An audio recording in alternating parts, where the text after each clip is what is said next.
Well, one concern when traveling to Japan is that you can't speak Japanese. But however, that's because you are under a big misunderstanding.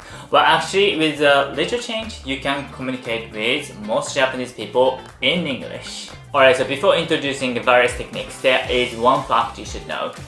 That is, most Japanese people know more English words than you think.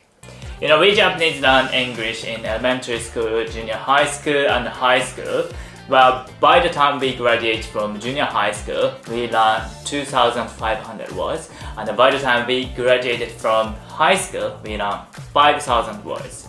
Since it said native speakers like you use 3,000 to 4,000 words in daily English conversation, Japanese people have learned most of the words you use daily. So what I want to say is that you speak English in the way I'm about to teach. There is a high possibility Japanese people will understand your English. But the reason why your English doesn't get through to the Japanese people, even though Japanese people know so much English, is due to these causes. Well, the first one is speaking too quickly. Well, this is a bit tricky, so be careful, but even if you speak at your normal speed, it sounds very fast to the Japanese and they don't understand what you are saying. For example, if you say, I'm a teacher, it sounds like, for Japanese people, I'm a teacher. But if you say, I'm a teacher, but very slowly, but 99 out of 100 Japanese people can understand. So the first piece of advice is consciously slow down your speech. Well, the second one is to abbreviate too much. Well, this happens unconsciously, so be careful as well. For example, the affirmation, I'm a teacher, it's more likely to be understood if you say, I am a teacher, rather than I'm a teacher. But also, I think you have many opportunities to use I wanna. But if you say, I want to, well, you will definitely be understood. So when Japanese people say, I want to play a video game, it's like, I want to play a video game. For Japanese people, want to is like want to. But you say, wanna instead of want to, right? So it's like, you understand like how different the sound is. Like even for, imagine like we are not native speakers. So it's really like different sounds for us. So therefore, the second piece of advice is to avoid using abbreviation as much as possible. Alright, so the third one is the word choice. Well, for example, how can I get there? Well, it seems like an expression used to ask for directions, but it's difficult for Japanese people who are not good at speaking English to understand. When we hear get, the first thing that comes to mind is to acquire or to obtain something. So please choose your word as clearly as possible. So how can I get there may sound unnatural, but you can say how can I go there or how to go there. Will definitely be easier to understand for Japanese people. Well, of course, go has many meanings, I know that, but the first thing that comes to mind when hearing go is like to go somewhere, right? So now you must have taken a step closer to communicating with Japanese people in English. But if Japanese people still can't understand your English, even if you speak like the way I introduced, please use the last result. Well, that is, don't speak any word other than important ones. Well, imagine this, you go to a restaurant in Japan and then you ask the staff for water. What do you say? Well, I think there are, of course, various ways to say, but many people will say, well, can I have a glass of water, please? Well, in this sentence, the most important words are water and please, right? Despite the fact that many Japanese people know a lot of English words, one of the reasons why we Japanese can't understand your English is because you ask questions in sentences. So in the example of the previous sentence, can I have, it's a phrase often used when asking questions, right? But for Japanese people who don't speak English in daily life, there are many people who don't understand the meaning. If we Japanese don't understand when we hear can I have, we might miss the important water please later because we are thinking about its meaning. So this way of speaking may seem probably unnatural and impolite to native speakers like you, but many Japanese people understand it quite well when trying to convey it only in words. But also when asking if you need to take off your shoes, they just say shoes, okay? When asking if you can take a picture, photo, okay?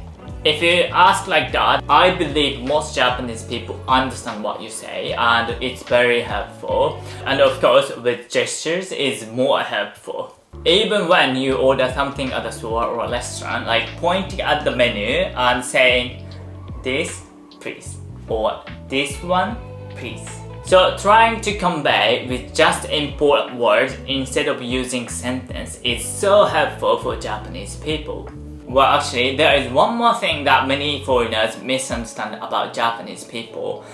That is, many Japanese people, even if they don't understand the English you are speaking, many people understand it when they see it in writing. I was really like this when I didn't speak English. So for example, I think there are Japanese people who can't understand the meaning even if you say, "Can I have a glass of water please?"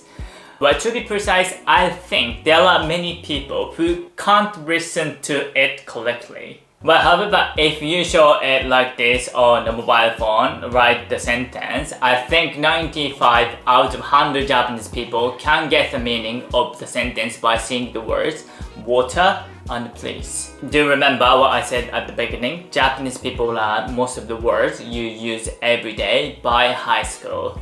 So remember that if you convey it in writing instead of words, there is high possibility we Japanese understand your English. Well, I know, some of you may think or some of you wanna say, we can use Google Translate. Right, exactly, of course, that's absolutely correct. However, there is something you need to be careful about when using Google Translate in Japan. That is, as I mentioned a bit at the beginning of this video, you should use words with clear meanings.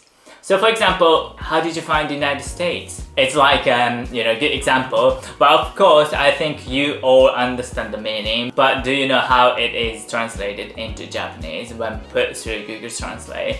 Well, it's literally, how did we know about America? So it's something like we answer, yeah, like maybe world map or something like that. But it would be translated like this. So when using Google Translate, try to use words that are easy to understand, means easy to translate for Google Translate. So even if you don't have to put in a sentence, you can prevent incorrect translation by putting in like water please like this. And there's one more important thing that I want you all to know before you speak English with Japanese people. Well, that is for us Japanese, well, speaking English is a bit harder and there is resistance than you expected. Well, this is largely due to like psychological factors. I still remember the first time I spoke with a foreigner was when I was a high school student traveled to Hawaii. I needed to know the opening hours of a shop to plan for the next day. My family asked me to go and ask. Even now, I clearly remember the scene and the situation and tension of the time, you know. But it's something like, what if my English isn't understood? And I remember worrying about too many things. But in addition, I had hardly any experience talking to foreigners, so it was a completely unknown experience. Well, I was actually so scared before going there, but even though in the end, the shop assistant I would be talking to later was very beautiful.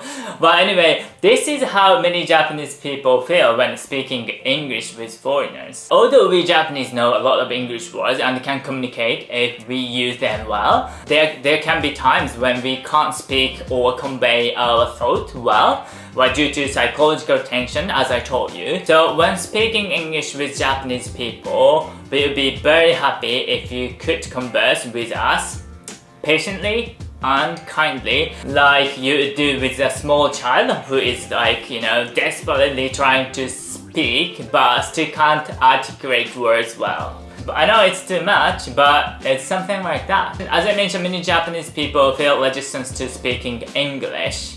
Well, therefore, there are many cases where you might be ignored when you actually speak to a Japanese person in Japan. Well, to prevent that, please remember at least this Japanese phrase introduced this video before you travel to Japan. If you do so, many Japanese people will respond to your questions. Alright, so please have a wonderful trip to Japan. Thank you for watching. See ya!